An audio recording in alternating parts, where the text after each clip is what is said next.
Everyone, welcome to Tarpuy Sonqo. Tarpuy Sonqo is a local nonprofit here in Lima, Peru, working with IVHQ. So we've been working with IVHQ since 2007, so we have a lot of experience working with international volunteers. So Tarpuy Sonqo is a Quechua expression, which is the native language of Peru, spoken by the Incas. It's still spoken today in some areas of Peru, especially if you travel to areas more in the Andes, such as Cusco and areas around there. It is an expression that means spreading love in English, sembrando amor in Spanish. A little bit about who Tarpuy Sonqo is. So Tarpuy Sonqo, like I mentioned, has been working with IVHQ since 2007 and has been a legal organization in Peru since 2005. So it was founded by Lydia. Her name is Ana Lydia Luján de Perales. She's originally from the Andes. She studied in university there, anthropology, moved to Lima and started working with the government, working with displaced people from the Andes during the 80s and 90s when there was internal terrorism with the Shining Path in Peru. Little by little, she started working with some bigger international organizations that worked with international volunteers, and they asked her if she would like to host volunteers. She loved the experience. She created her own organization, and one day Dan Radcliffe from IVHQ approached her and asked if she would like to join them and work with their organization. So that's been since 2007. Obviously, in that back in 2007, IVHQ was new. It was very little. There was only a couple of volunteers here and there. But as IVHQ have grown, so has Tarpuy Sonqo. So Tarpuy Sonqo is completely funded by volunteer experiences. So like any business, the organization needs to be sustainable. So we don't have any sort of income by the Peruvian government or any other non-profits or charities or anything like that. We work 100% with our volunteers. So basically, in a way, we self-volunteer programs which help fund what we do here in country. We're 100% a Peruvian nonprofit. Anything we do, any profit as such that could come up in the organization obviously has to be used for our objectives, which is helping the community. And we focus mainly on healthy childhood development and community development. Okay, our aim is to impact lives positively. We believe that small acts can make big changes.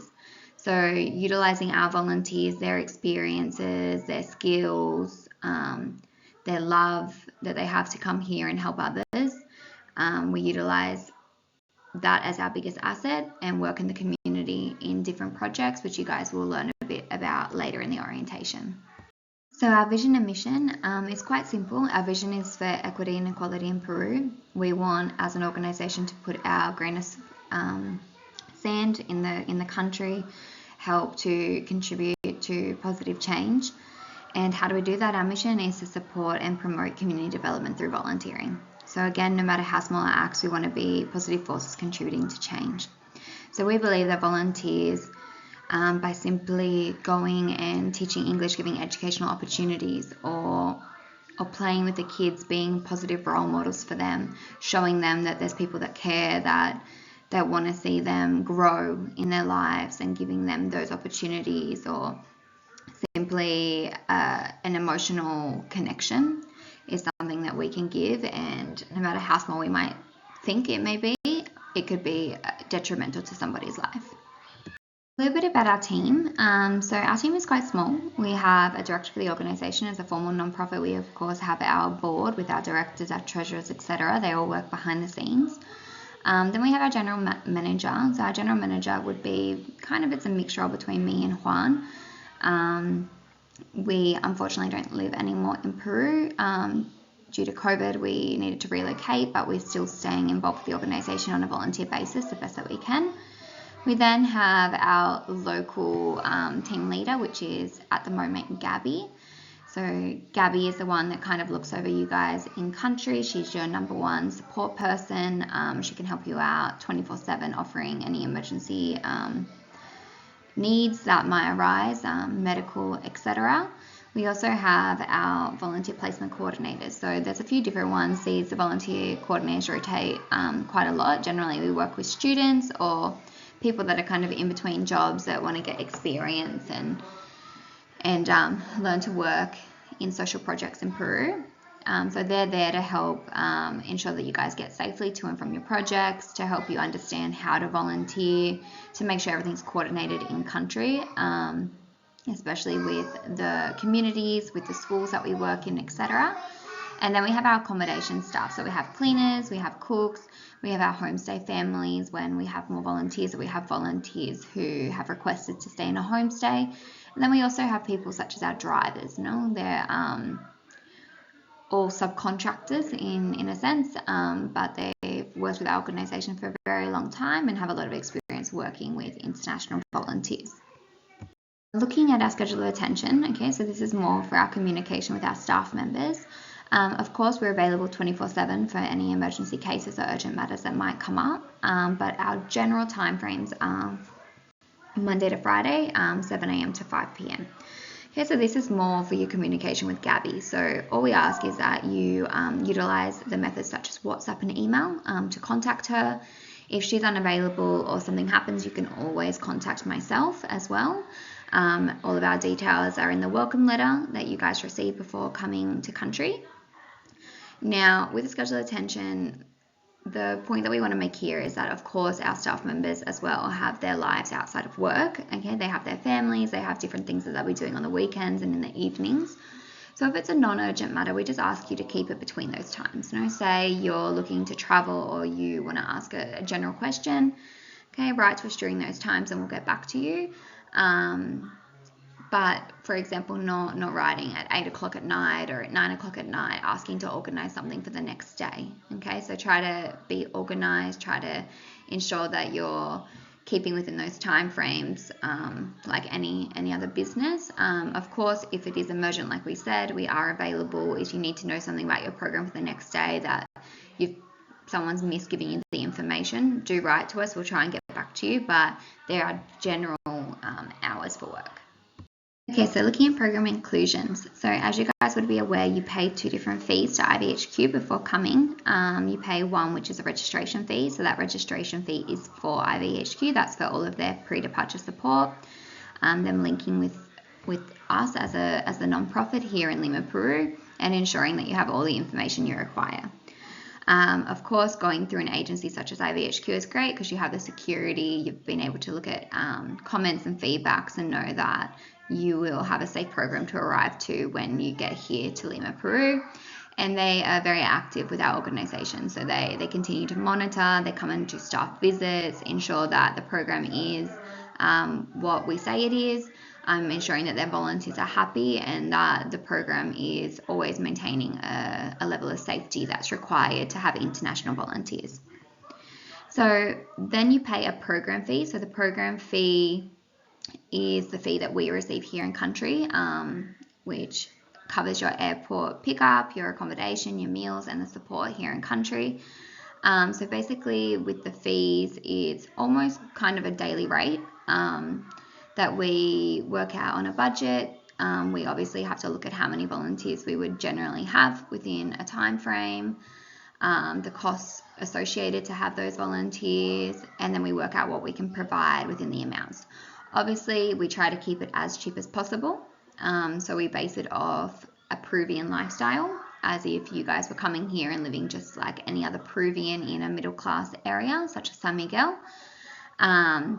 So that's basically where it's all based off. So it's good to have that mindset from the beginning, that it is based off what is a general Peruvian day-to-day living.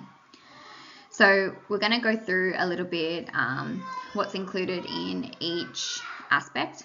Okay, so obviously your airport pickup, you've already had that one, but we're going to move on and have a look a little bit about our accommodation, meals and whatnot.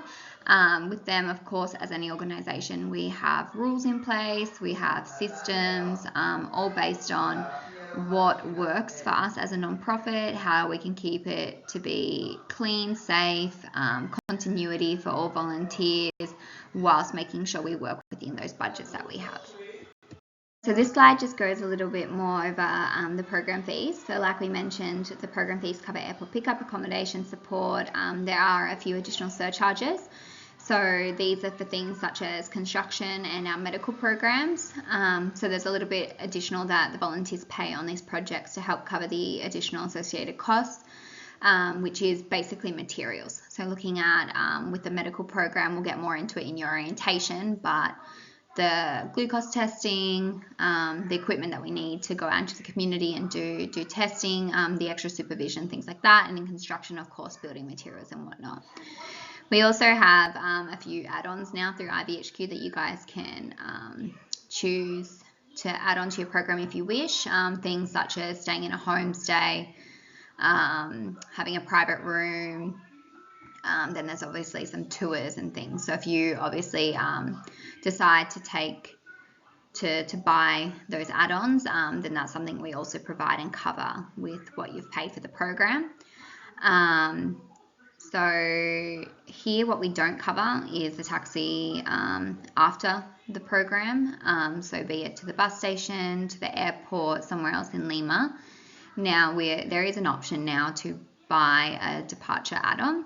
That's something you can speak with your coordinator about at a later date if you are interested in. If not, then you can of course use different services such as Uber and whatnot to get your taxi at the end of the program. We don't cover the bus money to and from the projects. So like I mentioned, we try to keep our prices to the absolute minimum. Depending where volunteers work, how many days they go to their projects, of course, depends on how much that cost is. Usually we say to budget, it's roughly around $3 there, $3 back, so $6 per day, a little bit less than $2 a day. So we have that as an additional in the program, and that way volunteers only need to pay for the amount that they need to during their period of time. Any snacks, so we do cover your meals, but the meals are limited to what we're able to provide. So if you would like to buy additional snacks, desserts, certain drinks, any sort of products to add to your meals, say you like a specific cereal or you like say like peanut butter or something on your bread, you guys are more than welcome to purchase those and place them in the areas in the kitchens. We just ask that you label them. And then any supplies for the projects that are not provided. So we do provide some supplies. Sometimes volunteers, however, like to do additional activities, something that they want to bring from home, an activity that they've grown up doing that they love. There's absolutely no problem. You guys will have a lot of freedom in your placements to incorporate your own activities. But if there's materials that you need that are outside of what we have here in the accommodations for you guys to use, then of course that cost would be for the volunteer. But there's definitely a lot of activities you guys can think of. You can ask for support from your coordinators to organize activities within what we provide. But of course, if you want to, you're more than welcome, and the coordinators can give you some tips. There's a few shops around near the accommodations that sell things very, very cheap. So they can give you those tips so that you're getting the best and most that you can for your money.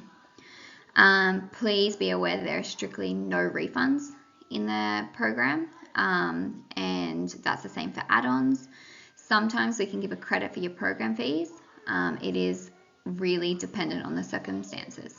Okay, so if you have an emergency and you need to leave the program early, then there's a possibility that we can give you a credit to come back to our organization here, Tarpuy Sonqo in Lima, Peru, and utilize that time that you missed out on. But again, it's on an individual basis. So if you're having any issues, come talk to us and we'll let you know what we're able to provide.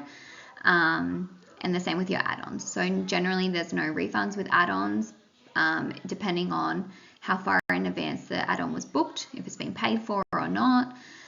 We may be able to swap it around with something else, but again, all is dependent on those circumstances.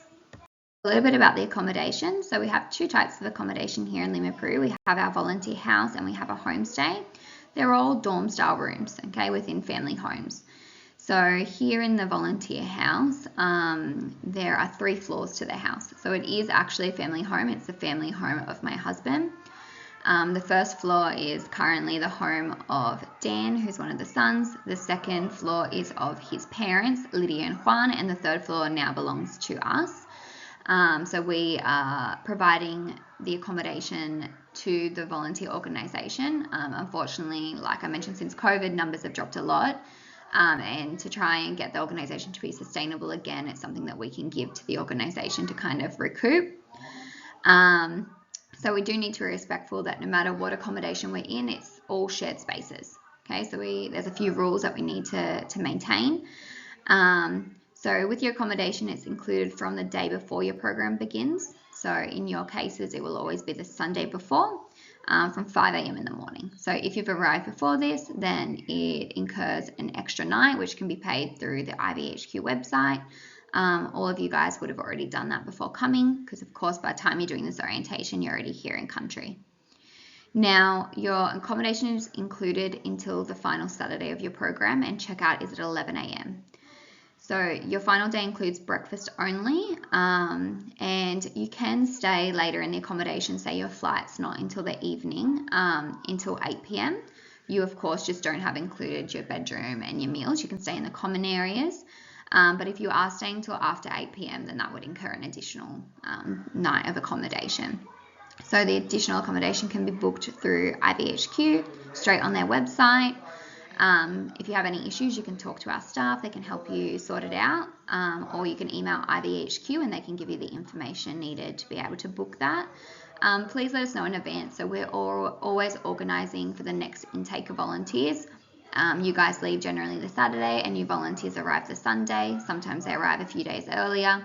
So this means that we're on the weekends always changing the beds, getting them ready for the next volunteers.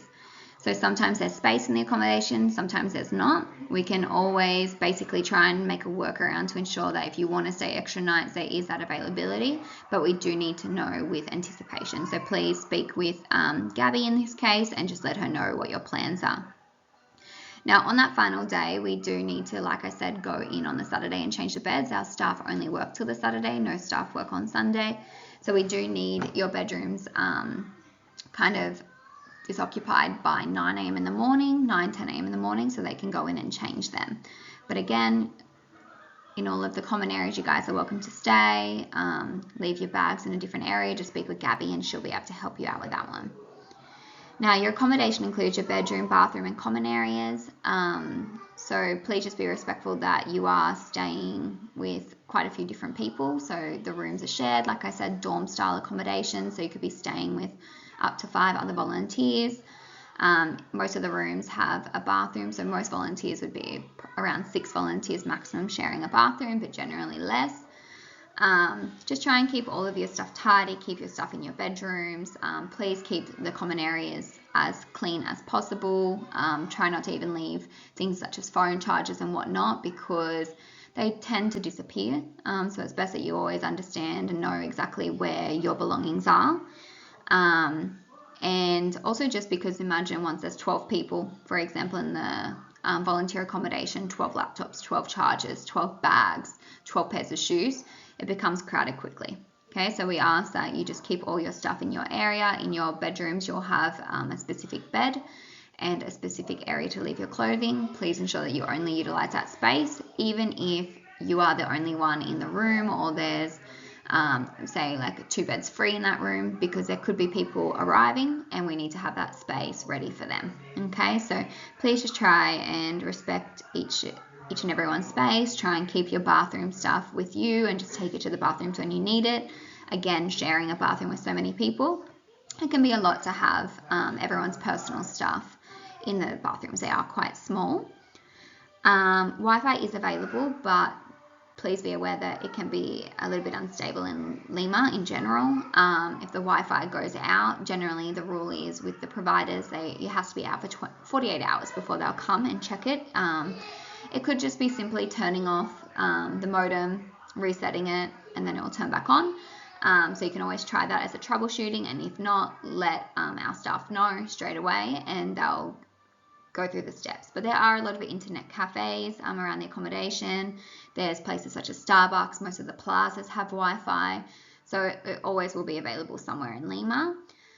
Hot water is available. Please understand that the water pressure and the temperature of the hot water is not always the same as what you're used to. Here in Peru, some families have what is electric hot water, and that can only heat to a certain degrees. If not, it can actually burn out the machine. So please just follow the advice of your accommodations. I'll give you more specific information when you arrive. With the volunteer house, now only one shower will have hot water at a time. Okay, so try and be mindful of that. I think there is 4 to 5 bathrooms at the moment. So try and rotate amongst you guys as to who's going to shower at what times. It's not saying that you're going to have freezing cold water. It's just that the temperature drops the more showers that are on at the same time. Now, with your bedding is changed once a week. Okay, so your sheets and pillowcases are washed once a week. The bed covers, like the doonas and whatnot, is dependent on your stay, how dirty they get is kind of the criteria of the cleaner. But they'll come in once a week and clean your rooms, clean your bathrooms, and change your bedding. The common areas are tidy each day, and they'll also enter each day to take out what is your rubbish from your bathrooms in your room. Okay, so please be mindful that they'll be coming in and out of your rooms. Again, keeping your stuff ordered and in your area so that when they come in to clean that room, it's not too hard trying to work out where to put different things. That they're able to mop the floors and sweep the floors without having lots of stuff on the floors. Now, with your suitcases, we ask that you try and put your suitcases under the beds, not keep them out open on the floors. Of course, this makes it very crowded very quickly in the rooms, and in case of an emergency such as an evacuation for an earthquake, we need to be able to get out of those rooms quickly. We're going to look at the next slide now. Okay, so a little bit of housekeeping accommodation. So we just ask that you guys turn the lights off at nighttime. You guys generally the last people in the common areas. Through the stairwells and whatnot, it is sensor lights, so no issues with that. But in the little apartment, please turn the lights off. Please do not flush toilet paper. I know it can seem a little bit unhygienic, but unfortunately it is the reality of Peru. There's almost nowhere in Peru that you can go that you can flush toilet paper. The plumbing is just not made for it. So please place it in the bins provided in your bedrooms and in your bathrooms. And like I said, the cleaners will take those out daily. The only day that they're unable to do that is Sunday. No worries, I'll be there on Monday morning to take it out, but if you feel that it's very full and you want to take it out yourself on a Sunday, there's no issue. Please just close up the bag and put it outside. Outside in the gate, there should be a little bin there, and just put it in there, and then Joe, who looks over our house, he will take it out in the evening. So in Peru, you can take out the rubbish after 7:30 p.m. Now, like I said, keep belongings tidy and maintain accessible order and hygiene. Volunteers are not permitted to cook. You guys can use the microwave and the kettle, but please do not use the stove or the oven.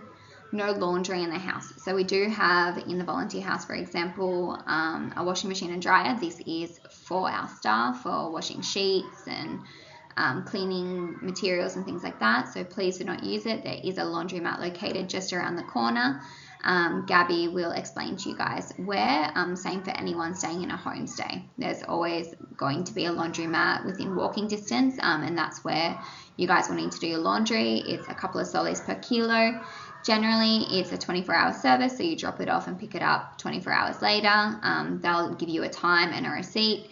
There are now a couple of laundromats where you can go and do it yourself on Insurgentes, but Gabby will indicate when she does your tour exactly what options you have and where you can go. We ask that you keep noise to a minimum after 9:30 p.m. Okay, so just be appropriate and respectful.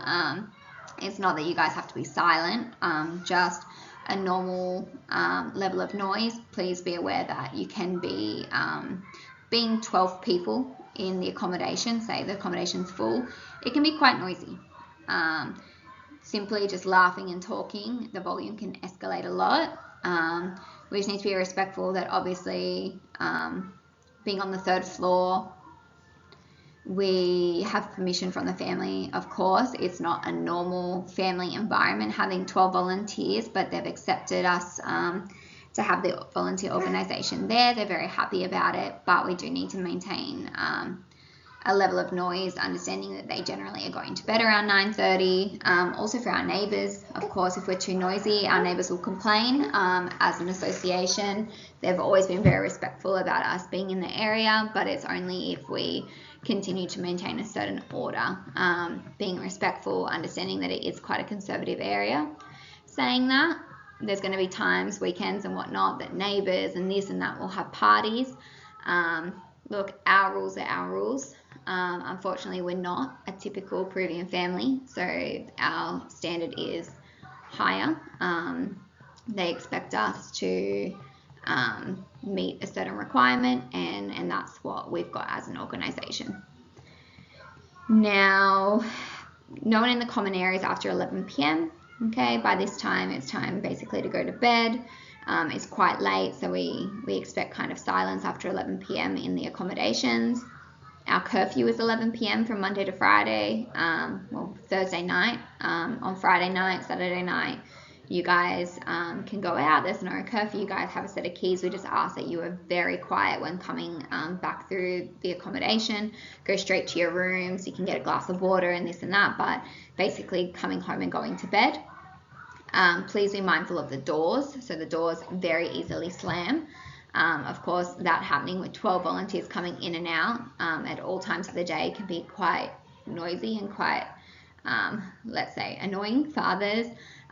We understand that a lot of the time it's not on purpose, of course, it's just an accident, but just be mindful of it. The more mindful that we can be, the more we can try and avoid it happening. Please, no one from the other sexes to go into the bedrooms, okay? So they're female rooms and male rooms unless previously organised. Say you've organised a private room for a couple, then that is different, but if not, please not going into other people's rooms.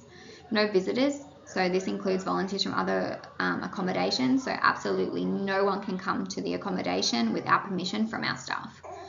Okay, so our accommodation, like we said, the volunteer house accommodation is for volunteers staying in the volunteer house. Our homestays are for only our volunteers staying in homestays. Okay, if there's a certain activity that we are running, or you have, say, 2 teachers that are working together that need to plan a lesson, there may be an opportunity to come and work together, but always with communication. Okay, unfortunately, our volunteer house is very small. It is only big enough for the volunteers that are staying there. So this also includes people who have finished their programs. If you finish your program and say you're traveling in Peru and you want to come back in Lima and visit the other volunteers, you either need permission to come back to the accommodation because your accommodation has finished, or you need to meet up somewhere outside the accommodation, okay? But again, everything with communication. So looking a little bit at our meals, okay, what's included in the program. So the schedules of your meals will depend on your accommodation and your volunteer schedules.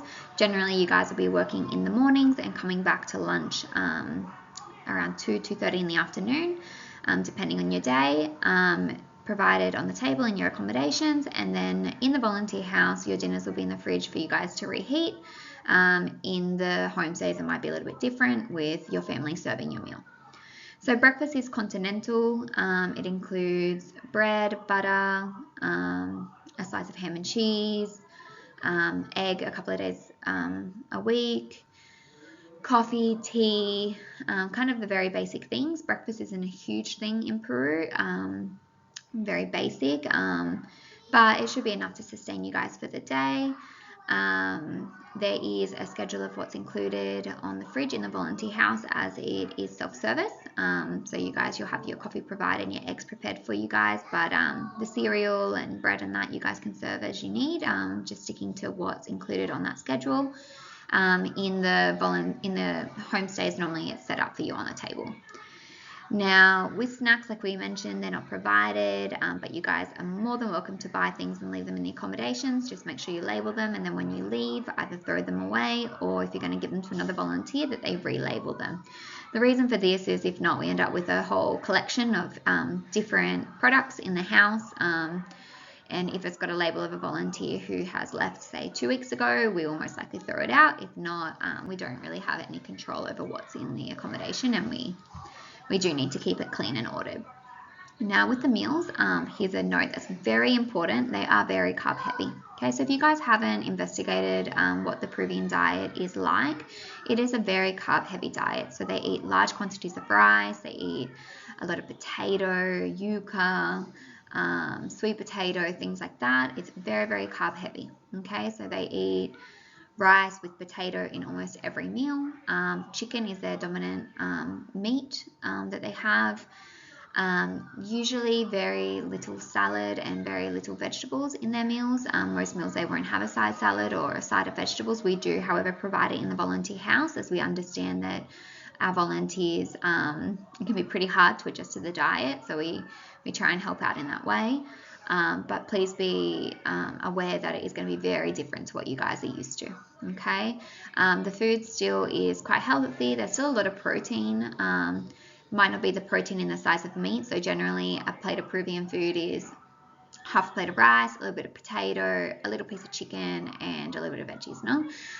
So you guys might be used to eating a quarter chicken. He would eat like a little bit of chicken leg with maybe a little bit of the thigh. Okay, so it's a lot less than what you might be used to, but there is protein in a lot of the other ingredients. They eat lentils, they eat beans, they eat quinoa, they eat different other products that are quite healthy and good for us. It's just different, okay? So it can be hard to adjust to, but try to keep that mentality. I'm in Peru, I'm eating like a Peruvian. It's an experience in itself, and if you find it really challenging, of course, there's no issue going and eating a meal out, going and trying a restaurant. There's a lot of Western restaurants close to the house. If you need to have a little break of Peruvian food, it's common, okay? So there is a schedule in the house of the meals that are provided. If you're in the volunteer house, in the homestays, you'll just have to check with your family. And if you guys want to decide to eat out one night, there's an Excel where you can mark and say that you're not eating that day, okay? We'll get into it a little bit later, but your accommodation guide would have showed you when you guys arrived how to fill that out.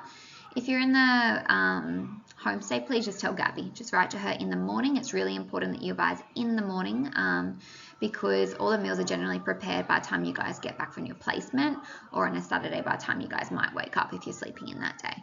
So make sure you advise the night before, in the morning of, or in advance if you're going to be traveling, what meals you're going to be eating and what meals you're not going to be eating. We need to make sure that your food's provided for you each day. But there's no issues. Just let us know, because sometimes as well we have a whole group of volunteers go out for dinner, and imagine us cooking for 12 volunteers and those 12 volunteers going out and eating that night. It'd be a lot of food that would need to be thrown away. A lot of the food doesn't keep in Peru. It's not like you can prepare it and then eat it for the next day's coming. We give you fresh food each day. Okay, so as a social organization working with people who don't have as much privilege as we have, the last thing we want to do is throw food away. Okay, so please just be respectful in making sure you guys let us know if you're going to be eating or not, and making sure you fill out that Excel as needed. So please communicate any allergies or dietary requirements. The team will do their best to accommodate you. We do our best, as it said. We are pretty used to diets. We have experience with volunteers that are vegan, lactose-free, gluten-free, celiac, that don't eat, say, pork, this and that.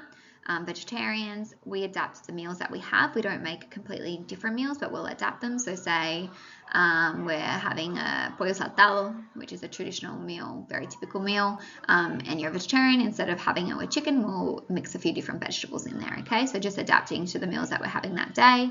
It might not be what you're used to. So say you're vegan and you're finding it very limited, you guys may need to purchase a few additional things which you can add to the diet, okay? Especially in the breakfast and things like that, where if you say don't eat gluten and the majority of your breakfast is bread, we don't provide gluten-free bread. Products like that in Peru are very costly, also very limited, but you are more than welcome to buy them and add them. If not, have a look at the other ingredients that we have available and try and adapt your meals to what would suit you. Okay, we understand that everyone's diet's different. Some people eat a lot, some people eat little. we need to, with our budgets, provide a certain range of meals. So if you're finding that it's not enough food, speak to us. We can always add a little bit more rice or things like that to try and fill you up a little bit more, or you guys can add in some components to your meal. If it's too much, also let us know. We can always bring down the size of the meals. We obviously don't want to be throwing out food constantly. So if you're finding it's too much, no issues. You can talk to us, talk to Gabby. She can speak to your homestay if you're in a homestay. If your diet changes, make sure you speak to us. So we do have some volunteers that start off with a meat diet, and then they say that it's too much for them and they need to go to vegetarian. We can change your diet with communication, but if we do change it to a vegetarian diet, it would be that you are then 100% a vegetarian diet. No, so we can't have volunteers picking and choosing with different meals. It's just logistically a lot for our staff members to try and do that. We can't make a lot of different meals. We just don't have the time or the resources.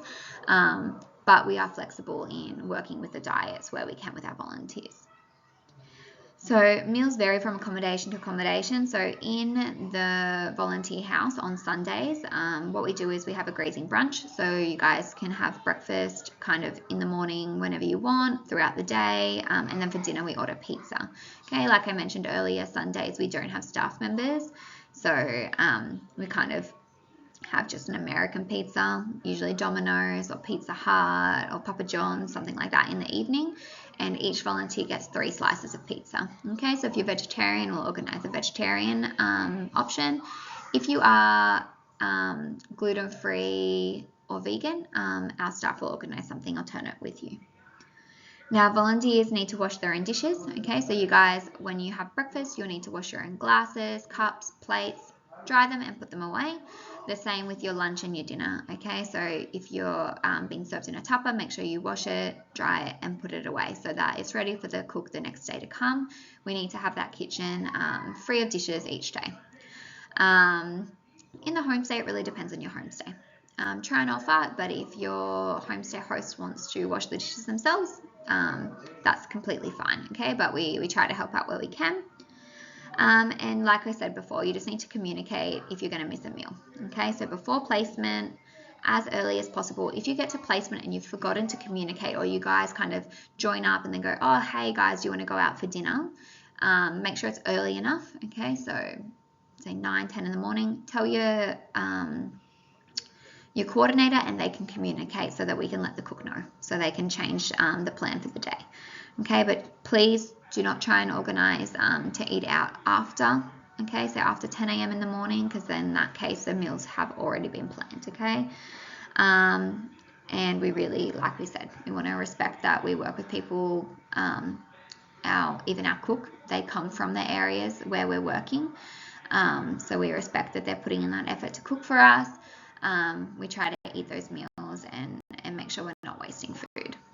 Okay, so just a little bit more on the meals. Like I already explained, portion sizes are based on a typical diet. So we try to give enough for our volunteers, but understand that everybody eats different sizes. You guys, again, can buy your own products if you want to complement your meals. All meals are based on traditional ingredients, a typical Peruvian diet. We ask that you please be culturally sensitive when expressing about meals to staff. We understand that you might not love the meals. There's going to be meals that you like. There's going to be meals that you don't like. It's like going to any other country and trying their food. I myself have been to a few different countries, and there's cuisines that I love and there's cuisines that I definitely don't love. I can tell you now the Peruvian diet as a volunteer, for me it was so-so. Now, after years of being in Peru, I've obviously become accustomed to the food, and I absolutely love Peruvian food now. So again, it's something that takes getting used to if you're not used to it, but it is delicious food. It's becoming a lot more well known throughout the world, and hopefully you guys will enjoy it as much as I do.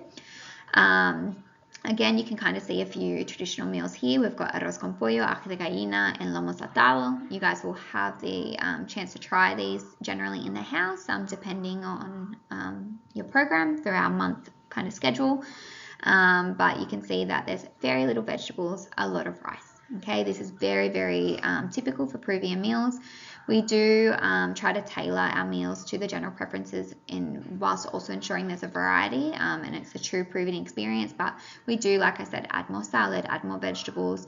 We try to, with the days, if we're going to give rice in the lunch, try not to give rice in the dinner. Okay, we do this as much as possible. Unfortunately, it's not always possible because 90% of the meals in Peru are with rice. But we do try to mix it as much as possible. So a traditional Peruvian diet is quite a simple breakfast, followed by a really, really carb-heavy big lunch. And then dinner is generally not a thing. So for a traditional family, dinner, they usually have a thing, what they call lonche, which is just have like a bread with some coffee or butter, maybe a bit of cheese, things like that. So of course for you guys, we do give you lunch and dinner. So this is why also the diet's a little bit harder because of the amount of carbs. But we try to mix it a little bit for you guys to make it that little bit easier. But again, just try and be culturally sensitive. If you don't like the food, again, completely fine. But just we ask that if you walk in and say the cook's there and she just cooked this meal and you look at it and you go, oh, that doesn't look great. Try to keep those opinions to yourself. You can talk amongst other volunteers, make jokes. We used to make jokes arriving every day, being like, oh, I wonder what's today for lunch. Oh, I bet you it's rice, potato, and chicken. 90% of the times it was rice, potato, and chicken. It's funny. There's no issue. It's best to keep the jokes light like that. It makes it a fun experience. But again, just being mindful, because obviously for somebody who's cooked that meal for you and you come home with a face or a negative facial expression or laughing or joking about the food, they can take it personal. No? So we just be respectful at all times. Just a little bit more housekeeping, general information. So just respect meal times. This is especially important in the homestays. Okay, so in the volunteer house, you guys have a little bit more flexibility because you reheat your food. But in the homestays, just make sure you communicate with the family. If you're going to arrive late for a meal, say you're going after placement somewhere and you're not going to get back until an hour or two later, or you're going out in the afternoon, you're going to get back later for dinner, just let them know. So they know that you are coming back, you are going to eat, it's just going to be a little bit later. Keeps all electrical devices off we're not using. Everyone is to return home by 11 p.m. As per the curfew. If you guys, there's a 10-minute tolerance for that, but if you guys need an extension, it is possible. Say you've got a specific event or say a tourism activity, it's somebody's birthday, it's somebody's last night, and you guys want to go into Miraflores, we can extend it sometimes by an hour and a half, but with communication with Gabby. Please try and ask her in advance, not asking 5-10 minutes before you want to go out, just so that she can double check, make sure it's fine. Let the accommodations know that you guys will be arriving late that day. But please just make sure if you do go out that you're aware of the amount that you're drinking. If you're going to be drinking alcoholic beverages, there's no issue drinking during the week and whatnot. We just need you guys ready and acceptable each day to work. Okay, so no alcohol, sex, or drugs in the house at all. No drugs in the program. Drugs, of course, are illegal. If you're found to be doing drugs, you'll be dismissed automatically from the program. We ask that you keep physical contact to a minimum. It might sound a little bit funny, but we do have volunteers who start relationships while they're in Lima. It's more than welcome. There's no issue at all. We just ask to keep physical contact to a minimum, especially in common areas, things like that. And of course, you aren't allowed in each other's bedrooms. And just here, note that alcohol-related disturbances will be subject to official warnings. Okay, so like we said, you guys are welcome to drink, but when you're coming back to the house, you need to be quiet. You need to be respectful. We've had it in the past, volunteers vomiting in the walkways, vomiting in the bedrooms, passing out outside of the accommodation, being very, very noisy, things like that. So we just ask that, like any adult environment, that you guys are aware that you need to be respectful, understand that the Peruvian culture is quite conservative. The neighborhood, like we mentioned earlier, allows us to be there, but if our volunteers are making a disturbance outside, climbing over the gate, things like that, yelling, then it can cause issues for us as an organization, and unfortunately it can lead to some pretty serious repercussions. So we ask that you guys are always respectful. Like I mentioned earlier, accommodations are only for active volunteers. There's no luggage storage. Okay, if you guys are traveling and you want to leave something here, we don't technically have luggage storage, but speak with our staff members. We'll see if we're able to organize something, if possible. Okay, if it's not, unfortunately, we just don't have the space, but if there is space at the time, speak with Gabby. She'll see what she can do.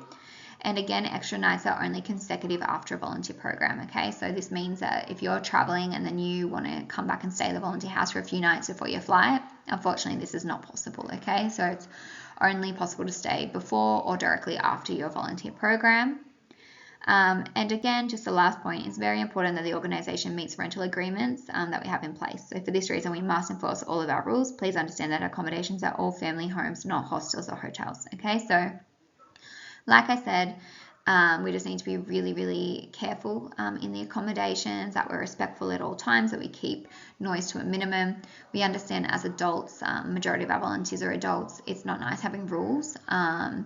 We want you to feel welcome in the house. We want this to be your home away from home, but just understanding that it is a shared environment. Okay, so as a shared environment, we need to maintain a level of order, and we need you guys to respect the rules that we have in place to ensure that it's a comfortable, safe environment for all volunteers. Okay, so each volunteer is different. They have their own background, they have their own culture. Everyone is welcome, but we need everyone to stick to what our orientation says, what is in our code of conduct, and make sure that everyone has the opportunity to enjoy their program and have a quiet place where they can relax after their day's volunteering. The social aspect, of course, is really important for our volunteers. We want you guys to enjoy Peru. We want you to see the nightlife in Miraflores and Barranco and have fun in the evenings and on the weekends. We can give you some tips for where to go, things like that, but it's just outside of the accommodation. Okay, the accommodation's more of a quiet zone. If you guys want to go out and have a really wild night out, there's no issue. You guys can also have the option of staying in a hostel in Miraflores. Some of our volunteers do that. You just need your passport and you can book it through online, majority of the hostels. When it comes to the departure for your program, so like I mentioned earlier, our checkout is 11 a.m. Please just advise the housing coordinator of what time you're going to be departing from the accommodation, what date and what time. Of course, most volunteers will depart the Saturday, but sometimes volunteers are departing earlier or they're asking for extra nights to depart later. The time is really important. We need to know if you're going to be there throughout the day, especially if you're going to be staying later than 11 a.m. If you do require a certificate for your program or a recommendation or anything like that, we're happy to provide one. Please just send us an email to lima@volunteerhq.org and we can get that sorted. IVHQ will also provide you a certificate from them once you've submitted a feedback for your program. Please just remove all your personal items when you're leaving, so everything from your bathrooms, everything from your bedrooms, everything from the cupboards that you might have bought. If not, give it to other volunteers. Please just make sure, like I said before, it's clear if it's going to go to somebody else who has it. If not, when we clean, we will eventually have to start throwing things away. And like I said, please exit your room by 9 a.m. so that we can change the bedding for the new volunteers. And again, you can stay in the common areas till 8 p.m. Without paying an extra night. After that, you will need to pay an extra night, especially if your flights say like 10, 11, 12 or the following day in the early hours of the morning. We just can't have volunteers staying throughout the entire day. It's not comfortable and it just gets too many people staying, especially with new volunteers arriving. But besides that, there's not much you need to do with your checkout. Just make sure that you return your keys. Your accommodation staff will sort that out with you, Joe and Gabby, to make sure that the key is returned before you leave the program. So a little bit about safety. I know this orientation is quite long, but it's all information we need to give you, and safety is really, really important. So with our evacuations, we are in an earthquake zone. Okay, so the protocol for an earthquake is that you always leave the accommodation. Okay, no matter if it's a small tremor, we know that a small tremor can lead to subsequent tremors and a big earthquake. So please follow the protocols. Okay, so you can have a look here. We need to evacuate the house and gather in a circle in the street. If there is a very large earthquake and there is destruction, then we need to meet in the park in Precursores. In the case of a tsunami, we can just gather on the 3rd floor. We are not in a tsunami zone. A wave would not hit us where we are, thankfully. But in case of any subsequent flooding, we go to the 3rd floor, which is where you guys are. Okay, so just if you're downstairs, you go upstairs. For the first person, they open the gate and they leave the gate wide open. Okay, and the doors, please remain calm. Please do not worry about your phones or your laptops or any of your personal stuff. Just leave the accommodation. Your safety is number one. And stay together. If you are, say, out of the accommodation at the time, you're traveling in another province of Peru, or you're in, say, a tourist activity or that, follow the people around you. In Peru, they have a lot of drills and a lot of experience with earthquakes, and there'll always be a procedure. It's good to know when you go into a place, just have a look at where the emergency exits are, so that you know how to get out of that place very quickly. They say in an earthquake we have 1 minute to evacuate the building. Okay, so please just make sure you're ready. If it's in the middle of the night, we recommend always sleeping well clothed, just in case, because generally the earthquakes are in the middle of the night, and just run straight out the accommodation. Usually we'll wait outside for a couple of minutes and then we can go back in and go back to bed or go back to what we're doing, but again, always leave the accommodations just in case. These are the emergency contacts. Okay, so for a fire in Peru, it's 116, for the ambulance and paramedics, and for the police, 105. Now, this information is in the volunteer house. It's in the orientation. It's good that you maybe put it in your cell phone just in case.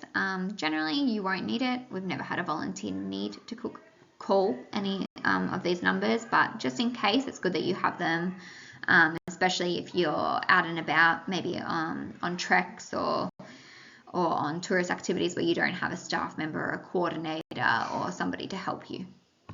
Now, with a little bit about general safety. So as you guys know, you're in a third world country, you're in a very large city, there is crime. Where we are based in San Miguel is not considered a dangerous district. It's probably one of the safest districts of Lima. But obviously you guys are going to be going to different areas of Peru, so you need to take care.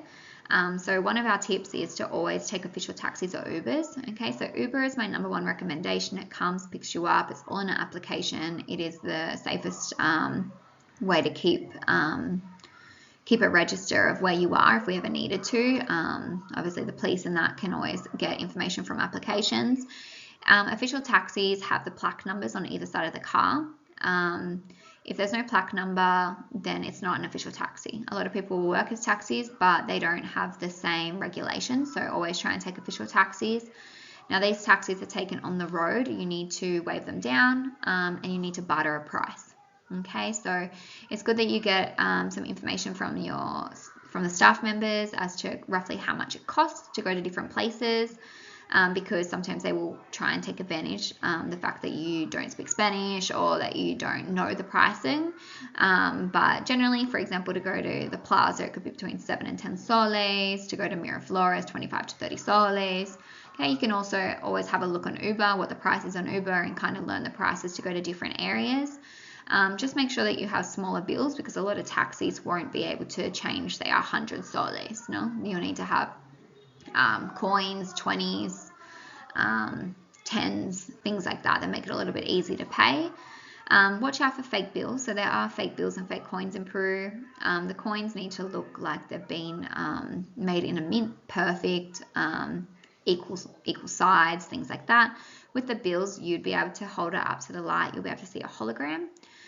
When you look at the amount, say it's a denomination of 10, if you move the 10 a little bit, you'll be able to see that it kind of changes color. And then there's also lines that go through them. So if it's got the line through it, it's pretty safe to say it's going to be a real note. But just always double check them, okay? If it feels off, you can always ask them to change the note. Also be careful that they don't give you ripped notes, because a lot of places won't take notes that are damaged. Now, this is the same with dollars. Dollars need to be in really good quality. So say you're getting money exchange, just double check the notes that they're giving you and make sure they are really, really good quality notes, so they're not ripped or teared, things like that. Even little tears, some places will be a little bit funny to then later change them. So just watch out for it, especially if you're taking money out of the tellers and things like that. Normally they're pretty good, but if you have any issues, and the bank is right there, you can try and go in and change at the bank. Minimize carrying valuables. So with your phones, please be careful. This is the number one theft. Don't walk around with your phone out. Keep it in your pocket, keep it in your bag. If you're going out on the weekends, especially to drink and things like that, always be really, really careful. With girls, if you're going to take a little handbag, we always recommend that you keep it right on you at all times, not leaving it on the bar. Try and stay with others. We recommend staying in pairs or in groups. If you're going to go walking or running, try to stay to the paths. So, for example, in Precursores, there's a lovely bike walk path all through the middle. It's well lit. There's security in the park. If you are in an area that's a little bit more out of the way of other people, we recommend just always trying to walk to where there's more people. If you feel like someone's following you, obviously walk into an area where there's a lot more people around, because the chance is that if anyone did want to, say, rob you or anything like that, they're not going to do it when there's a lot of people around. Okay, so I'm not saying that you're going to get robbed. These are just the precautions that we can take.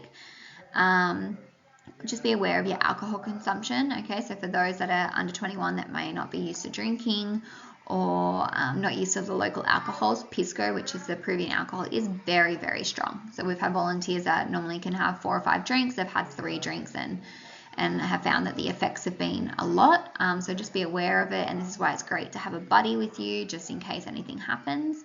But just understand that you are in a foreign country, okay? So you just have to be a little bit more careful with your alcohol intake. Be aware that you might not always understand what's happening around you, especially if you don't speak Spanish.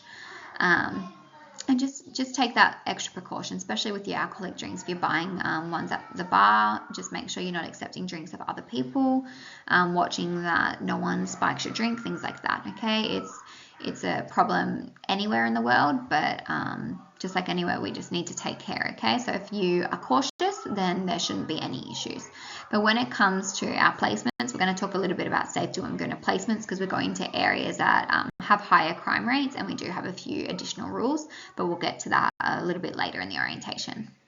Okay, so this slide just touches on mental health. We want you guys to know that you're well supported while you're here. Here in country in Lima. So if you do experience any mental health conditions, we'd love that you share them with us so that we're informed and we can look out for you. Open communication is really, really important. If you're feeling homesick, depressed, just really overwhelmed, it's understandable. You're in a new country. It might be your first time traveling. Come speak to us. We'll give you the support you need. We can also get a counsellor if needed. There are English-speaking counsellors. We can help you organise those services. Any information you share with us is, of course, 100% confidential, but it's just good that we know what's going on. So if you guys also see another volunteer who just seems to be having a hard time, it's great that you speak to our staff. We're here ultimately for your safety. We want to make sure that everybody has the support that they need. Some people might be afraid to approach us, but just know that we are not judgmental. We are here 100% for you guys, and we'd love that you guys just be honest and open with us, so we can ensure your safety at all times and the safety of other volunteers. In terms of illness and injury, if you require medical assistance, please let us know. A staff member can organise to accompany you, take you to the clinic, take you to the hospital, get you any exams that are needed. If you hurt yourself in your placement, make sure that we have the right first aid that you require, things like that. We do need to do an incident report with IVHQ for absolutely any incident. So this also includes if you just got an upset stomach and you can't go to work for a day, we still log it. So please just let us know what's going on. You guys have your insurance to travel, your travel insurance. Now, obviously, every insurance is different, so it's important that you guys understand how your policy works and have access to it. If we do need to take you to hospital, most of the hospitals you need to pay upfront, and then your insurance reimburses you, but sometimes there are requirements such as contacting your insurance and letting them know. So again, just make sure you guys are aware that we don't have that information, so you need to know it or share it with us so that we can help you. If you do need to go to the clinic, you'll need ID, so you'll need your passport, and you normally have to pay before you can get any services, okay? So just make sure that you have the funds available, and we can always take you and support you through that process. And we just ask that you help us protect staff, other volunteers, and the communities we work with by staying home if you're unwell. Okay, so if you are sick, you have got an upset stomach, you have the flu, cold symptoms, COVID, things like that, I know that you might be improved for a short period of time and you want to take the most, but we work with vulnerable populations, and we need to ensure that we're not taking sicknesses to the places where we work. We work with children, we work with elderly, we work with people who are unwell. So please ensure that you stay home, you rest, and you recuperate. And then once you're feeling better, you can reattempt placement. Okay, and then of course, if you need medical assistance, we're there to help you with that. This slide is just some do's and don'ts. So really it's just tips to kind of have the right mindset when you're volunteering in Peru. So you can have a little read of it, but do's is things like learn some Spanish phrases. Of course, Peru, there's not a lot of English. So the more you learn, the easier it's going to be for you to communicate whilst you go around Peru, be it in tourism or on your placements. Don't beckon people with a single finger or a fist. Okay, you can kind of shake your hand down. Don't wear overly revealing clothes. Okay, so Peru's changing, but it still is a pretty conservative country. Do kiss on one cheek. Okay, so that's how we say hello in Peru. We kiss one cheek. That's generally girls to boys or girls to girls. Boys to boys is generally shaking hands, but you can kind of always get the feel. You know? Like if you go into a kiss and someone puts out their hand, you shake their hand. You know, everyone's different, but generally it's a kiss. Don't worry if Peruvians get a bit close. Peruvians don't have the same kind of like personal space that we might have. They'll get really close to you on the buses and in public. Try and be open to it. Just move away if you feel uncomfortable, but it is quite normal in their culture. Do tip in restaurants if you want. Okay, there's no tipping culture like there is in, say, the United States. It's not expected, but it is becoming a custom. So but usually 5-10 soles, maybe 10%. Okay, it's not 20-25% like it is in other places, but a little tip won't hurt. Don't generally tip cabs. I know you can offer tips on Uber and things like that, but it's not something that's expected. Don't expect refunds. It's not the same as other countries. A lot of people will not refund you, even with tours and things like that. Don't sit in reserved seating on the bus. Okay, so on the public buses, there are reserved seating for disability, pregnant, elderly, things like that. Make sure you don't sit in those seats. If you do sit in those seats because there's no space on the bus, you need to be really alert and make sure that you get up as soon as somebody gets on that bus that might need that seat over you. If not, people can be quite vocal on the buses. Okay, so we try to be respectful.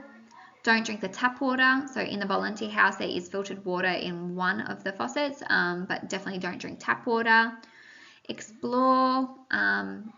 Learn about the culture. It's an amazing country. It's very different in every area. If you go to the jungle or if you go to the Andes or the coast, the north, the south, each province in Peru have their own cultures. They have their own dances. They have their own typical foods.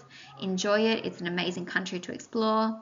Do not flush the toilet paper, and do try the local food. Okay, so as you go to different markets, try the different fruits. There's a lot of different fruits. There's a lot of different snacks that they have in Peru. Try and make the most out of your trip and explore and get as much as you can out of the country while you're there. More tips. So number one is counteract the tendency to size up every personal situation according to your preconceived notions. Okay, so this is really, really important when we volunteer. So it's really important that you guys go into the communities and their areas open to their culture and their way of thinking and the way that they do things. So we don't go into the culture thinking, oh, we know better. Okay, we're not there at volunteers to kind of go in and tell them they're doing something wrong and that they can do it better in this way. We're there to support them. Okay, so in the schools, they have their teachers. Their teachers study to become teachers. Okay, they have their curriculums, they have their way of learning. We respect that and we simply help them in those processes. Okay, the same as medical, we go and we give them more educational opportunities. We're not there to judge them, we're not there to judge their health systems. Okay, it could be the worst health system in the world. Okay, not saying it is, but it could be. But that's not our job to go in there and judge it and say it's all wrong. Our job is to give them more opportunities, give them more information, give them education, give them knowledge that we have, but in a very respectful manner. Okay, in construction, okay, it's common that the way that they do things is very, very different. I myself come from a building background. My family are all tradesmen. I've gone in and watched the way they do things, and I've wanted to laugh and go, this is ridiculous, this is way more time consuming. But I've learned over the years that there is a reason why they do things. Sometimes it's because the materials are different. So the way that they do it is for how the materials are. If we were to do it in our way, it simply wouldn't work. Labor is a lot cheaper than materials and machines. So they'll do things in the longer process because ultimately it will work out cheaper, where it's kind of the opposite in, say, Australia, where I'm from. Labor is more expensive. Okay, so each thing has a reason. We respect how their culture is. Okay, 2, although everyone loves a good bargain, it's not necessary to bargain everyone down to their last penny. Okay, so when you go to the Inca markets and you go to places, of course you can bargain, but we try to be respectful. Okay, so if someone goes, oh yeah, it's 50 soles, and we go, oh, I'll pay you 5 soles, that might be very disrespectful, because that item that you might be buying might have taken them 3 hours to prepare, and you offering them 5 soles could be considered an insult. Okay, so try and just like ask around a few prices first, try and get like the average price, and then maybe barter it down a little bit. Okay, but always just respecting that we don't want to insult them, so we kind of find an average and then maybe work out between the stores what would be an acceptable amount to pay. Try not to judge people by their level of education. Okay, just because somebody hasn't gone to university or they don't have the same level of education as you doesn't mean they don't have the experience and the knowledge. People have different skills in life. We try to be open to it. Number 4, if there is a way you can contribute to preserving Peruvian culture and tradition, whether with your money or your time, by all means do so. Okay, so this is where we try as volunteers to also contribute to the economy of Peru. We try to buy local products. So when we go to, say, the Inca markets, we know that these products are made by local Peruvians rather than buying products from China and whatnot. Buying things that are made by people that we can support. And number 5 is do your best to be humble and learn. Okay, be open to learning. Understand that our preconceived ideas aren't always right, aren't always the best. We can learn a lot. We can learn a lot from people in the Andes that work attending to the land. We can learn a lot from the people that we work with in Pachacutec, who have life experience that can teach us how to continuously improve and grow even when there's so many adversities that we might face. Okay, so learn from them, take this opportunity. Peru is a really rich country culturally. It has a lot to offer, so make the most of it. And I can tell you now, if you do that, you'll go home as a different person. Now, with add-on and tourism, please speak with our staff for some tips and information on it. A lot of it is on IVHQ, as you can book all of these through IVHQ before arrival. You can also book them whilst you're here in country. You'll just need to make sure that you do it with time. Okay, so say you guys decide whilst in country you want to go to Paracas and do the tour.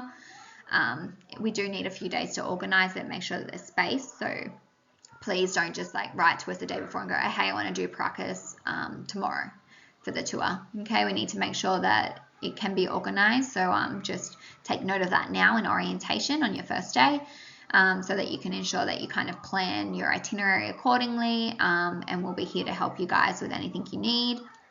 If you need the airport drop-off, again, also with communication, Spanish lessons, we can organise them. They're private one-on-one classes. If you need more information, just have a chat with us.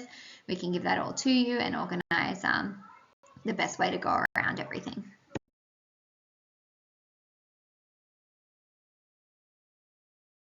Again, just remember that any of the add-ons are non-refundable. Once in country, do not book anything without confirmation of availability. There's some really cool places to go and visit. We have add-ons for Cusco, Machu Picchu, Rainbow Mountain, Lake Titicaca. Just have a chat with us. There's also some really cool places that you can visit that aren't necessarily add-ons, but we can give you some tips about other places you can visit from Lima, full-day tours, places in the jungle that you can visit in Iquitos or Huaraz. There's so many different places to visit in Peru, so just have a chat with us and we can give you as many tips as we can. Okay, so now we're going to have a look at our programs. Okay, so at the moment we have a few programs here in Lima. We have teaching English, community health prevention, animal care, community support, childcare, which is working in preschools, and construction and renovation. You guys are going to have an orientation more specific for the program that you chose. So medical volunteers will have an orientation on medical, where you'll get all the information of what you need to do, what your schedules are, etc. But this is just a little bit of general information that is the same for everyone. So with our volunteer placement coordinators, so like I mentioned earlier, we have coordinators who will be traveling with you to and from placement, so they ensure your safety on the buses. They coordinate with the local placement, so they ensure that your schedules are organized. Of course, working with third parties, the communication can be difficult. Here in Peru, there's a thing called Peruvian time. It's a joke amongst foreigners and Peruvians that if something's meant to start at 8, it'll start at 9. Okay, so generally an hour. So we, of course, working with volunteers and schedules, we try and make sure everything's super, super organized, but our coordinators are there because some days it will happen. We'll turn up to work and they'll be, oh, there's an event on today. They might have organized it the afternoon before and forgot to tell us. Okay, it's not common, but it does happen. Okay, so be open, be ready, be flexible, but our coordinators will be there to kind of solve anything that could happen in the moment. They also are there to make sure that our impact is the best that it can be. Obviously, when we go into these communities, we're there for the impact. We want to help the community, so they're the ones that offer that continuity through volunteers. Our volunteers might come for a week and then leave, but then we'll have other volunteers continuing, so they kind of ensure that continuity throughout. They also help to kind of tweak the programs and tweak what we need depending on the skills and abilities of our volunteers at the time, depending on the time of year, okay, so depending if it's school holidays, not school holidays, depending on what activities we're able to do. They help with the language barrier, so of course our volunteers speak generally English and our children that we work with in the community speak Spanish, okay, so it is hard. The language barrier is hard. It's not that you have to speak Spanish. In my own experience, I did not speak any Spanish coming, and I taught classes of 35 students in a public school. It was difficult, but not impossible. If you plan and organize your activities, there are ways to communicate, especially teaching English, for example, is one of the programs where honestly the more Spanish that you speak in a classroom, the less they learn. So although it's hard, it's actually the best way for them to learn. In childcare, it's simply helping the children. So the children themselves are 3, 4-year-olds. They don't even speak very good Spanish.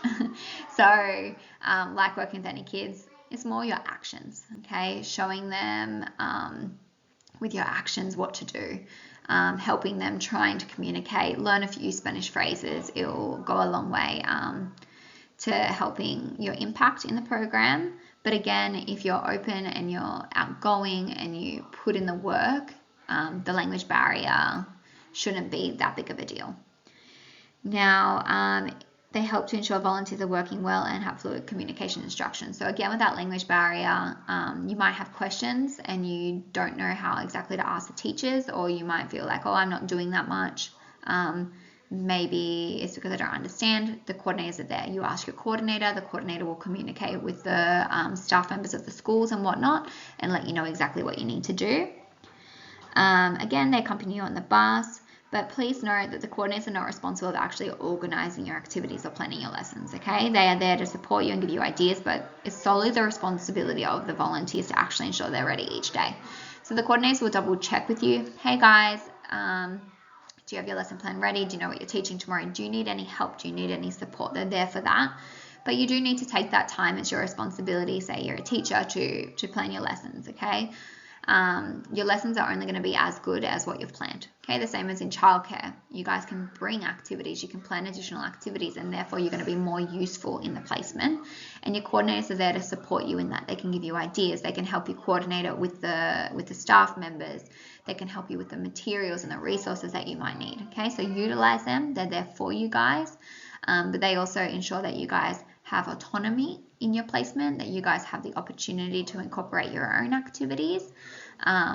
But then they also need to step in at times to make sure that continuity and that impact is there. Okay, so if we see that the volunteers are not doing what they need to do, then of course the coordinators will step in and kind of pull you aside, have a chat with you and see how they can best support you to make sure that we're meeting our also requirements in the placements. Okay, of course, the teachers, we have it set up with the schools. They expect a certain level in the classes, and we need to ensure that our teachers are giving that level.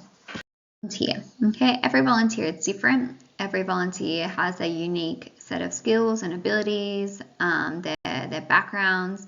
They have different reasons for volunteering. Some volunteers volunteer because they're just really passionate about helping others. Others want the experience for university. They need it for their workplace. They want to find a cool way to kind of travel and give back. No matter what the reason for the volunteer coming to the organisation, they are more than welcome. Okay, we don't judge amongst volunteers. Everybody is here. They're paid, which we're extremely grateful that they've paid all this money to travel all the way to Lima, Peru to help out the community. They're giving their time, which is the number one thing that we can give. No matter what skills or abilities we have, we can always give our time. They're giving their love, they're giving their affection, and for that we're super thankful. But of course, as volunteers, it is our number one priority, being in a volunteer organisation, to be a good volunteer, and if possible, a great volunteer. So how can we do that? We can have good fluid communication. Okay, as you go through the program, communication, you're going to understand, is key. It is tough to be a volunteer sometimes. You're basically thrown into a workplace without actually having the experience in that workplace, because at the end of the day, volunteering is work. Okay, it's unpaid work. Okay, so please communicate with the staff, communicate and ask questions. Our coordinators are in that job every day. Sometimes they're going to have issues of communication. They're going to forget to communicate things to you. They're going to think that maybe you know something and you don't. Okay, so please, just like in any workplace, ask questions, ask for the support, ask for the advice that you guys might require. If there is absolutely any issues, communicate them. Most of the issues can be resolved really, really quickly with a conversation. We've been working with volunteers now for 15 years. Okay, so we have a lot of experience. Almost anything that could possibly happen, it's happened before. Okay, so just talk to us and we'll be able to help you. Be proactive. Okay, proactivity is key. The more effort that you put into the volunteering, the more you're going to get out of it. Okay, so a lot of the time volunteers go, oh, I don't feel an impact. Okay, when we go to volunteer, of course we want to feel an impact. Impact sometimes is very hard to see. Okay, so a lot of the time the impact is long term. Think childcare, for example. Childcare is one of the programs that we probably hear the most from volunteers. I didn't see an impact.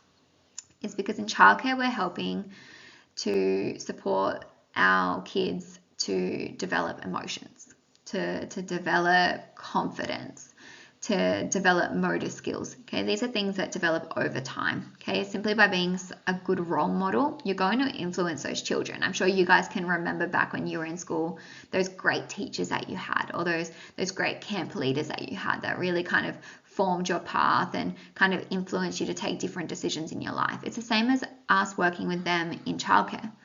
Okay, you might not be able to see the difference, but I can tell you now, for somebody who's been now working for 8 years, I've seen children that I've worked with grow up. The children that I worked with as a volunteer are now adults. Okay, and I know that volunteers have touched their lives. It's just something that you might not be able to see in a week when you're there. Okay, it's the same as in teaching English. Okay, you might see the kids learn a couple of phrases. Okay, but when we're here long term, we've been able to see children go through and learn to a level of English where they've been given more opportunities. We have students that were ours in our teaching programs that are now English teachers in Peru. So they've been given that opportunity and they've been able to find employment. Okay, so there's a lot of things that will happen, but they're on a long-term scale. So please be aware that impact is hard, but again, the more proactive that you are, the better experience that you're going to have. Asking questions, planning your activities. If you go into a class and you haven't planned it, it's going to be hard. It's going to be a bit chaotic. But if you've got a good board plan, you've got a good lesson plan, you know what activities you're doing, you've got backup activities in case an activity doesn't work or an activity goes too quickly, your class is going to go well and you're going to see that you're having a bigger contribution. Commitment. You need to be committed to the volunteering. Okay, there's no problem to travel. There's no problem with the social aspect of volunteering. But if you're not committed, again, your impact's going to be less. You need to have empathy. Empathy is key. We're volunteering in communities that are disadvantaged. We need to be able to connect with them, understand them, be empathetic to their situations, be non-judgmental. Okay, we're not there again to judge them, we're there just to simply help them. Be available. Okay, you guys, of course, applied for a specific program, but as a volunteer organisation, different things come up.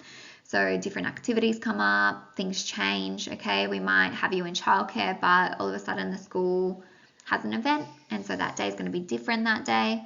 So we adapt, and we're flexible, and we help with the different activities. Okay, we might be an English teacher and they've got a sport event on, but they would love the volunteers to contribute. Okay, great, I'm not going to be teaching English that day, but I'm going to be available and I'm going to go help them in their other activities. Okay, that's the idea. We're there to help the communities. We don't want to put our volunteering into a little box. Okay, we want to be open and flexible with what we're helping in. Focus on the ways of the culture, again, understanding that we are in Peru, we're respectful of their culture, the way that they do things. We don't want to change their culture. Their culture is really special. We just want to help them in any way that we can. Respect the location, okay, again, respecting that it's different, and live for the experience, and understand that it's more than just a budget trip. Okay, we're there to volunteer, we're there to take in the culture. Yes, it's going to be a great way to travel cheap, but really just live up that experience and understand that there's going to be things that are great, things that are not so great. You're going to have days that are amazing, you're going to have days that are maybe boring. It's like any job. Okay, I have days that I really enjoy my job, and I have days that I absolutely hate my job. There's always good with the bad, but it's a part of the experience. Okay guys, so getting to and from placement, like I said, you'll go with a placement coordinator. Now, we do try to accompany volunteers every single day, but sometimes things come up. Coordinators can be sick, you can be without a backup, so it's important that you do learn the way to and from placement. In the case that you do ever need to go by yourselves, it's rare, but it can happen. So number one is you're picked up from your accommodation. Okay, so the first stage you're generally picked up at the accommodation, and then after that you'll walk by yourself to the bus stop, and the coordinators will meet you at the bus stop. So we leave at 7 a.m. every day. Now that's 7 a.m. Okay, not 7:15, 7:20. We need to leave at 7 a.m. So you guys need to have had your breakfast, ready to walk out the door at 7 a.m. Okay, we simply walk to the bus stop and we hop on the bus. These are public buses. Now the public buses are pretty crazy. It's part of the experience. The bus to go to Pachacutec, which is our main location, is up to an hour and a half. Okay, so it is pretty far. It's a lot of traffic through a lot of different districts of Callao, which is another kind of its own area in Lima. But again, like I said, it's part of the experience. So when we hop on the bus, we need to pay. So there's two different forms of payment. One is you get on the bus and you take a seat and somebody comes around and collects the money from you and gives you a ticket. The other is that you pay as you get on to the driver, and the driver gives you a ticket. Okay, so just be ready. Make sure that you guys have small change. Okay, 1 soles, 2 sole coins, 5 sole coins, because they don't usually have a lot of change. In the case that you don't have, say you have a 20, maybe try and pay for some other volunteers, and then they can give you their coins, and that way you're paying for 3 or 4 people and it's not as much change that you require.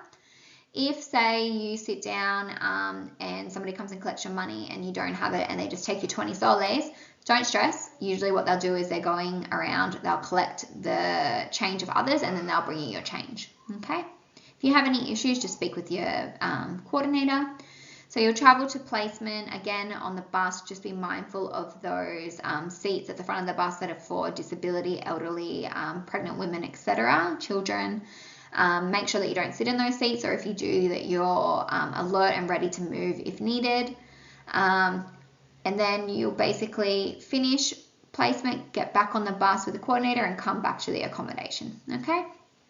Also, just with security, absolutely no phones on the bus. You can take your phone, but it must stay in your bag. You are not to have your phone out at any time.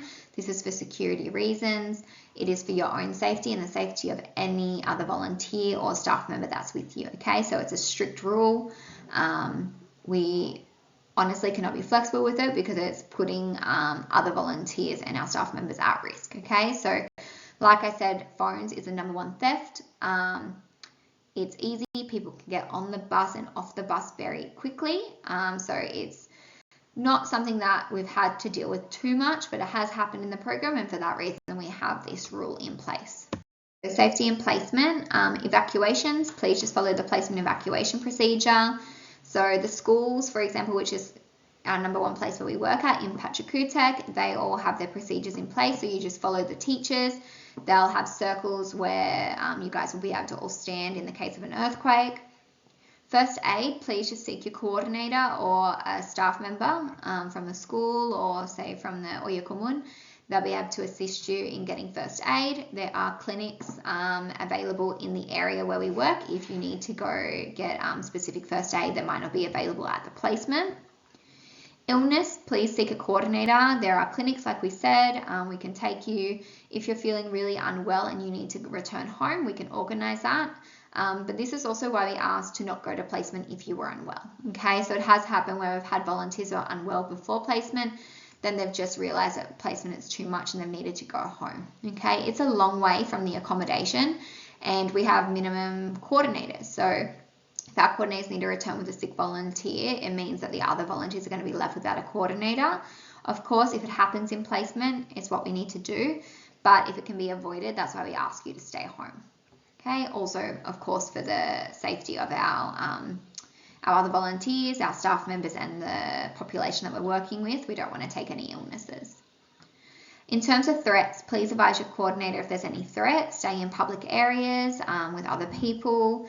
Where we are working is a more high crime area.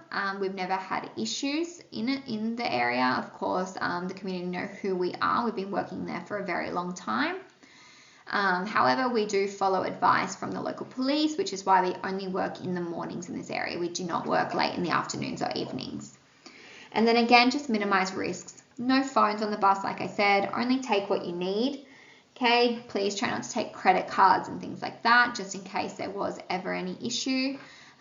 You really only need a couple of soles, maybe for your bus money, and maybe a snack here and there, or if you want to get a photocopy of an activity that you've planned, or buy something little at the markets. But generally you won't need much money, so just take what you need. And again, just minimize any risk. Okay, so if you're in your placement, you're not to leave your placement without permission from your coordinator. If you need to go to a local market, it needs to be with your coordinator. Okay, you can't just leave your placement and go home by yourself. We need to know where you are at all times, because of course we're responsible for your security and safety whilst you're in your placements. Okay, so now we're just going to play a little short video. So this is just a video that one of our old volunteers made. It's in the Pachacutec community. He was in the Teaching English program, so you'll see a little bit more about the schools in this video, but it just gives you an idea of where we're working at, okay? Just so that you have an idea before you go tomorrow exactly how is Pachacutec and the area.